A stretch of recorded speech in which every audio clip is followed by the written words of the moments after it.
देख्न सक्नुहुन्छ मैले टिकटकलाई ओपन गरिसकेको छु र मेरो प्रोफाइल पनि यहाँनिर देख्न सक्नुहुन्छ। साथै मैले अपलोड गरेका केही भिडियोजहरू पनि तपाईले यहाँनिर देखिराख्नु भएको छ। यही भिडियोहरू मध्येबाट चाहिँ एउटा भिडियो चाहिँ म सेलेक्ट गरेर डिलिट गर्नेछु र फेरि त्यही डिलिटेड भिडियोलाई चाहिँ रिस्टोर गरेर तपाईलाई देखाउनेछु।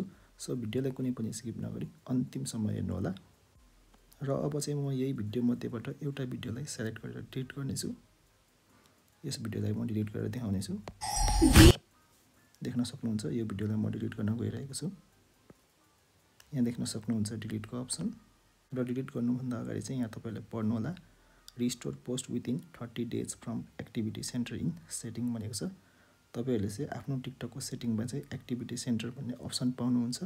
त्यहाँ गएर चाहिँ तपाईहरुले चाहिँ रिस्टोर गर्न सक्नुहुन्छ जुन तपाईले यो भिडियो डिलिट गर्नुहुन्छ र तपाईहरुले चाहिँ डिलिट गरेको 30 दिन भित्र मात्र रिस्टोर गर्न पाउनुहुन्छ र 30 दिन पछाडी पनि तपाईले चाहिँ भिडियोलाई रिस्टोर गर्न सक्नुहुन्छ र त्यो कसरी गर्ने भन्ने चाहनुहुन्छ भने चाहिँ तपाईले पार्ट 2 लेख्नु होला। म अर्को भिडियो लिएर आउने छु र अब चाहिँ म यस भिडियोलाई डिलिट गर्न गइरहेको छु। डिलिटको अप्सनमा क्लिक गर्छु। देख्न सक्नुहुन्छ भिडियो डिलिट भइसकेको छ। म तपाईलाई यहाँ देखाइदिन्छु भिडियो यहाँनिर डिलिट भइसकेको छ। सो अब तपाईहरुले फेरि यहाँनिर चाहिँ कसरी ल्याउने त्यसको लागि चाहिँ यहाँ 3 डटको अप्सन माथि जुन देखिराख्नु भएको छ यसमा क्लिक गर्नु होला। त्यसपछि सेटिङ एन्ड प्राइभेसीमा त्यसपछि एक्टिभिटी सेन्टर जुन मैले तपाईलाई अघि भनेको थिएँ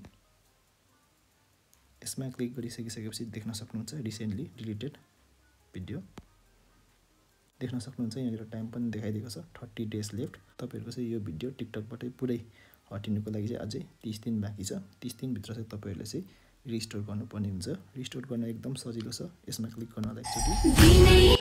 क्लिक गरिसकेपछि देख्न सक्नुहुन्छ रिस्टोरको अप्सन यसमा क्लिक गर्नु होला। रिस्टोरमा क्लिक गर्नु होला। तपाईको भिडियो रिस्टोर भइहाल्छ है त। र तपाईको भिडियो रिस्टोर भइसक्यो। यहाँनिर अलिकति म जानकारी दिन्छु तपाईलाई। Post deleted by you in the last 30 days will appear here. तपाईहरुले जति पनि भिडियोजहरु चाहिँ डिलिट गर्नुहुन्छ सबै यही आएर बस्छ र भिडियोजहरुको डेडलाइन चाहिँ 30 डेज हुन्छ है त।